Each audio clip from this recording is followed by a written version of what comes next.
एकाध अपने प्रवचन में आपने क्षमा मांगने को थोड़ा सा लो स्तर पे रखा है। ऐसा मुझे लगता है कि क्षमा नहीं मांगनी चाहिए, और क्रिश्चियनिटी पूरी क्षमा पे ही बेस है। तो थोड़ा सा स्पष्ट करें, क्या क्या क्या अंतर है, या आपका जो क्षमा का कॉन्सेप्ट है और क्रिश्चियनिटी में जो है वो देखिए, जो आप क्षमा की बात कर रहे हैं, सब बात को समझने का फेर है।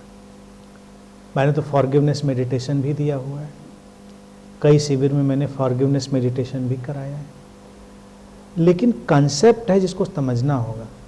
तो जब जीसस ने भी क्षमा की बात कही होगी, फॉरगिवनेस की, तो कही उन्होंने वही बात होगी, बाद में लोगों ने उसको कैसे लिया ये उनकी समस्या है।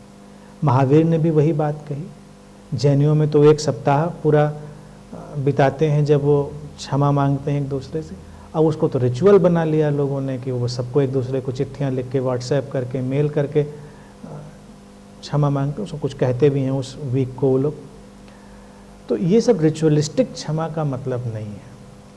अगर हम एक ही कॉन्शियसनेस के फ्लो में चल रहे हैं, एक ही कॉन्शियसनेस का प्रवाह है, एक ही चेतना का है, और कोई उसमें कुछ करने वाला नहीं, घटनाएं घटती हैं, जैसा कि बुद्ध भी कहते हैं कि सब घटता है और करने वाला करता नहीं है, जैसा कि अष्टावक्र भी कहते हैं, जैसा कि कोई भी कहता है मास्टर।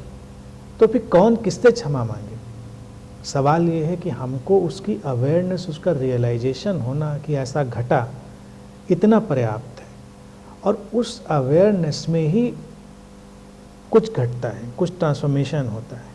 तो एक स्टेज है अनअवेयरनेस की, जिसमें व्यक्ति करता भी है, क्षमा भी मांगता है। तो क्रिश्चियनिटी में तो कई बार ये पूरा एक सर्कल ही चल गया कि इधर पाप करिए, उधर क्षमा मांगिए, फिर इधर पाप करिए, उधर क्षमा मांगिए।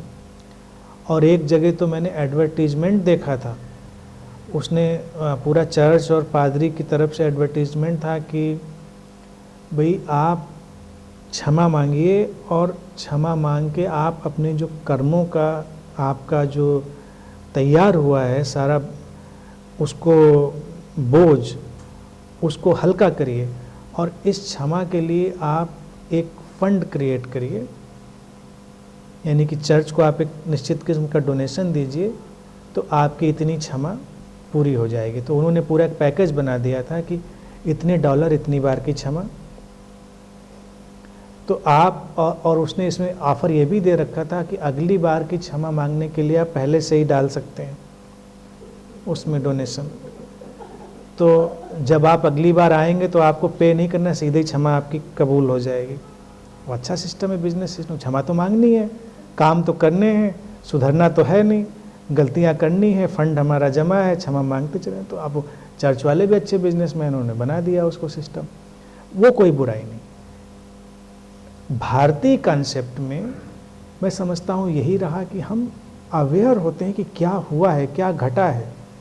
जैसे अभी क्रोध की बात हुई, क्रोध आया आपको किसी के ऊपर, तो मैं नहीं कहूँगा कि जाके क्षमा मांगो, सारी बोलो।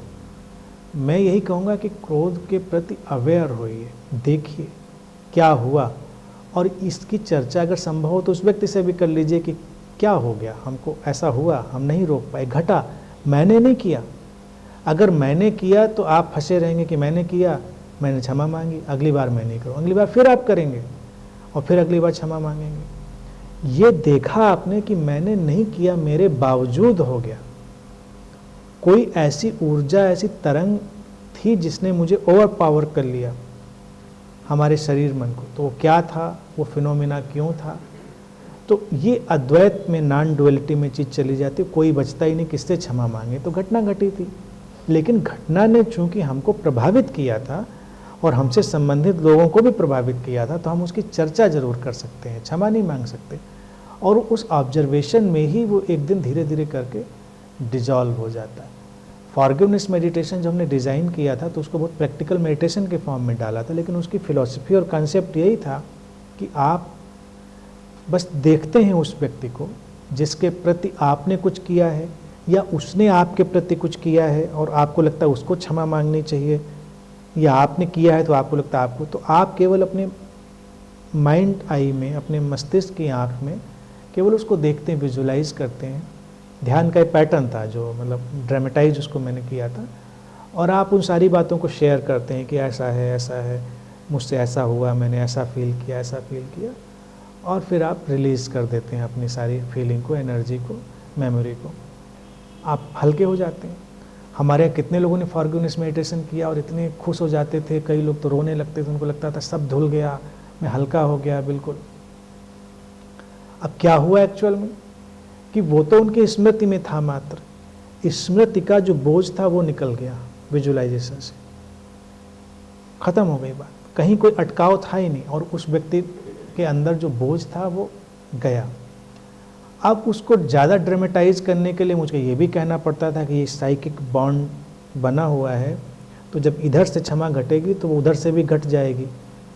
तो कुछ लोगों ने ट्राई भी करने की कोशिश करी कि देखें अब वो पिछली बार हुआ था, तो फिर वो उसी घटना के शिकार हो गए। उनको लगा वो तो नहीं बदला उधर वाला, हमने तो खूब क्षमा कर दिया था उसको, लेकिन उसने तो फिर वही हरकत करी। तो ये केवल समझाने के लिए है कि एक बॉन्ड है जो सबको बदलता है। हम सब इंटरकनेक्टेड हैं, बदल भी सकता है, लेकिन ऐसा नहीं कि उसको लेकिन आपको तो बदल देगा। इतनी बात तो तय है कि आपने शेयर किया, उसको महसूस किया, अवेयर हुए, तो आपके लिए बदल गया। और इंटरकनेक्टेड बीइंग की तरह से देखें तो हो सकता है उस दूसरी तरफ भी कोई असर जाए, उसका पॉसिबिलिटी है एज ए कंसेप्ट।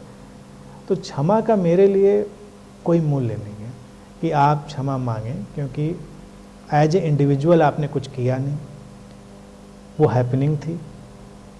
क्षमा मांगकर आप अपनी इंडिविजुअलिटी को स्ट्रांग करते हैं, अपनी डूअरशिप को स्ट्रांग करते हैं कि मैंने क्रोध किया, तो अगर अभी इन्होंने जैसे कहा कि मैंने क्रोध किया था, तो इनको मैं अभी ही कहूँ कि अभी करो क्रोध, तो कहेंगे नहीं अभी नहीं कर पा रहे, अभी नहीं आ रहा है। तो फिर आपका क्या रहा? आपका तो कोई रोल नहीं रहा। आप क्रोध को तो आपकी ग्रिप में ही नहीं है। आपने किया था तो अभी भी करिए। आप कहेंगे नहीं आ रहा है, तो आया था उस समय भी ना, आपने तो नहीं किया था।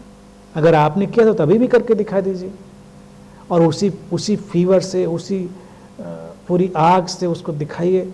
लेकिन तब आप थोड़ी देर में हंसने लगेंगे तो एक्टिंग हो जाएगी आपके लिए, कहेंगे ये तो एक्टिंग है, वो क्रोध नहीं आ रहा। तो आपने किया कहाँ था? अगर किया था तो अभी भी कर सकते हैं।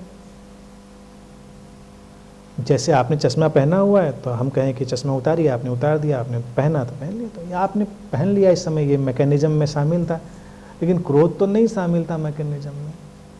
तो उसका क्रेडिट काहे को लेते हैं कि मैंने किया? तो क्रोध का क्रेडिट लेना भी एक किस्म का अहंकार है कि मैंने क्रोध किया था, इतना भी क्रेडिट काहे को लेते हैं? आया था तो ना अच्छी बातों क्रेडिट लीजिए, ना बुरी बातों क्रेडिट लीजिए। आई लहर, आप उसमें चले गए थे, लहर गुजर गई। अब चर्चा करिए कि जो लहर आई थी और गुजरी उसमें हुआ क्या, इसको देखिए बस। मैंने किया था नहीं, लहर आई थी गई, लेकिन कुछ उसका असर हुआ, वो असर हम देख सकते हैं, उसकी चर्चा कर सकते हैं, इतना है। तो उसमें वो ट्रांसफॉर्मेशन आएगा। तो मेरी दृष्टि में क्रोध या किसी भी चीज़ का कंसेप्ट जो है क्षमा का, यही है कि जितना बार आदमी क्षमा मांगता है उतनी बार अपनी डूअरशिप को स्ट्रांग करता है, अपने कर्तापन को। अगर वो ये जान लेता है कि मैं नहीं करता हूँ, तो क्षमा मांगने की बात नहीं रह गई, ख़त्म हो गई बात।